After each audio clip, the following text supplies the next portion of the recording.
रख रहा हूँ। सुनिए तो एक मिनट सुनिए तो अनुमा जी, परिवारवाद वाली डिबेट चलेगी ना तो अभी राजस्थान में एक पूर्व कांग्रेस की नेता ने बीजेपी ज्वाइन किया है और वो कांग्रेस के रिश्तेदार हैं हरियाणा के नेता की। अब आप जानते हैं इसलिए उस चक्कर में नहीं पड़ते, छोड़िए उसको, बाद में कभी परिवारवाद डिस्कस करेंगे। आनंद पांडे, आप तो भोपाल में और मध्य प्रदेश में बहुत लंबे समय से जुड़े हुए हैं पत्रकारिता से। ये जो कदम बीजेपी ने आज उठाया कि अपने सांसदों और मंत्रियों को मैदान में उतार दिया, क्यों, क्या रीजन लगता है आपको? ये सवाल आपका मेरे से है नीरज? हाँ आनंद, आपसे ही है।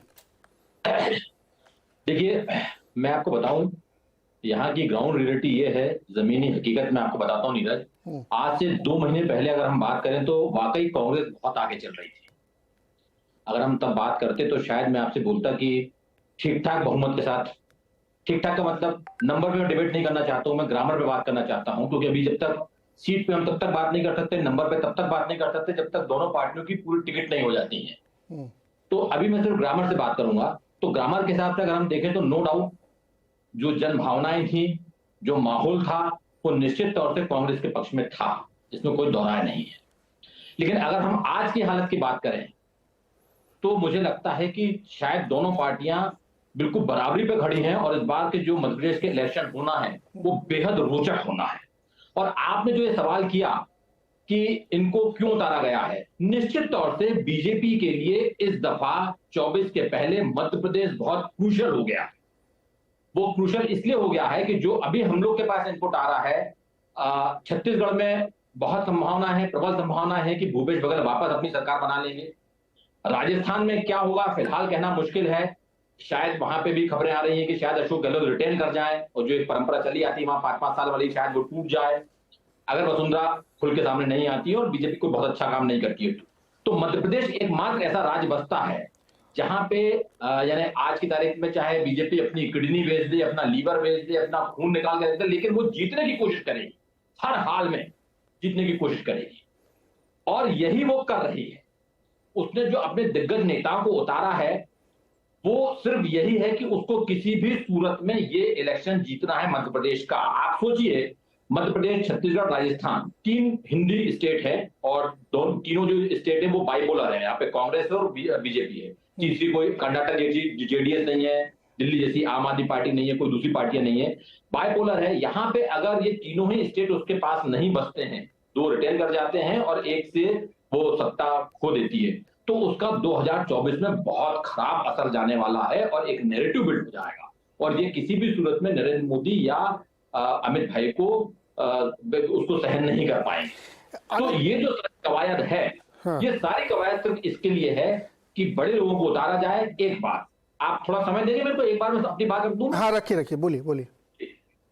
दूसरी बात देखिए, आप अगर इसको देखेंगे, महाकौशल से प्रहलाद सिंह पटेल बड़े नेता हैं, कद्दावर नेता हैं, साफ सुथरी छवि है उनकी। यहां पे हम लोग ये मानते हैं मोटे मोटे तौर पे 55 से 60 सीटें हैं जहां लोधी बाहुल्य सीटें हम मानते हैं, जहां लोधी डिसाइडिंग फैक्टर होता है। अगर हम कास्ट इक्वेशन की बात करें, प्रहलाद सिंह पटेल लोधी हैं, अगर वो सामने आ रहे हैं तो निश्चित तौर से लोधी वोट जो है वो थोड़ा बहुत जो है वो बीजेपी तरफ झुकाव उसका आएगा। आप 2003 को याद करिए, जब दिग्विजय सिंह की सरकार को विदा किया गया था और उमा भारती मुख्यमंत्री बनी थी, उसके पीछे भी लोधी वोट बहुत बड़ा फैक्टर था। महाकौशल से निकल के हम ग्वालियर चंबल में आते हैं। ग्वालियर चंबल में दिल्ली सीट से नरेंद्र सिंह तोमर जी को टिकट दिया गया है। वहां पे भी पूरी पार्टी नरेंद्र सिंह जी के नेतृत्व में एकजुट होगी। अगर हम मालवा की बात करते हैं तो वहां के बड़े नेता हैं कैलाश विजयवर्गीय जी, उनके नेतृत्व में। तो एक तरीके से पूरी पार्टी एक हो जाएगी और सामूहिक नेतृत्व की जो बात चल रही है कि सामूहिक नेतृत्व में हम लड़ेंगे। फग्गन सिंह कुलस्ते आदिवासी नेता हैं। अगर कभी, मैं अभी इस पे बात नहीं कर रहा हूं कि कौन सीएम होगा, क्या नहीं होगा, ये बहुत बात की बात है, 2-2.5 महीने बाद तय होगा, लेकिन अगर कभी आदिवासी चेहरे की बात की जाती है तो फग्गन सिंह कुलस्ते को आगे कर दिया गया है।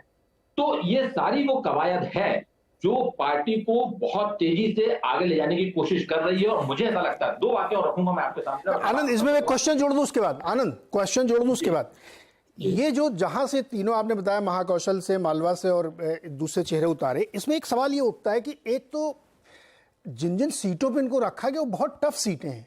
आप देखिए ना, तोमर जी वाली सीट 27 वोट से हारे थे वो।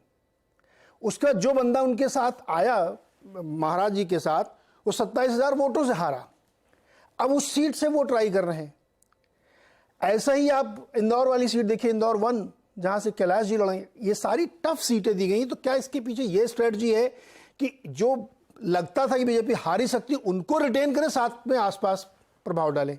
अब बहुत अच्छा सवाल है, बहुत अच्छा सवाल है नीरज आपका। देखिए, पहली लिस्ट जारी हुई थी वो 39 नाम थे उसमें। दूसरी लिस्ट जारी हुई उसमें भी 39 नाम है, और एक नाम आज अलग से मोनिका भट्टी का अलग से ऐलान किया गया है। इस तरह से टोटल अभी तक बीजेपी ने मध्य प्रदेश में 79 नाम का ऐलान कर दिया है। इन 79 में से सिर्फ बोल रहा हूं, सिर्फ 3 सीटें अभी बीजेपी के पास हैं। यानी 76 सीटें कांग्रेस के पास है, दूसरी अगर अदर होगा तो अदर होगा, बीजेपी के पास नहीं है। तो इसमें वो जो भी जीतती हो, निश्चित तौर से इन लोगों को जो लड़ाया जा रहा है, राकेश सिंह बहुत बड़े नेता है जबलपुर के, अगर बड़े नेता हैं तो चुनाव लड़े, प्रदेश अध्यक्ष रह चुके हैं, सांसद हैं, तो चुनाव लड़े, तरुण भनोट को जबलपुर पश्चिम से हराएं, और नहीं हराए तो घर बैठ जाएं। तो निश्चित तौर से ये कोई व्यक्तिगत किसी को खुश करने के लिए पार्टी काम नहीं कर रही है। ये पार्टी काम कर रही है पार्टी की सरकार बनाने के लिए, कि बीजेपी की सरकार बननी चाहिए, इसलिए कठिन सीटें दी गई है। इसलिए मैं आपसे बोल रहा हूं कि जो 76 सीटें आज की तारीख में बीजेपी के पास नहीं है, अगर उसमें से 10 भी जीतती है, 12 भी जीतती है, 15 भी जीतती है, जो भी नंबर पे जीतती है, एन नंबर पे मैं आपसे बात कर रहा हूं, तो वो एन नंबर जो है वो बीजेपी के लिए फायदे का सौदा है। ओके, बीजेपी के लिए फायदे का सौदा। और 79 में से 76 सीटें अभी बीजेपी के पास नहीं है, इसलिए स्ट्रेटजी वाइज पहले उनको उतारा गया है। हर्षवर्धन जी, आपको क्या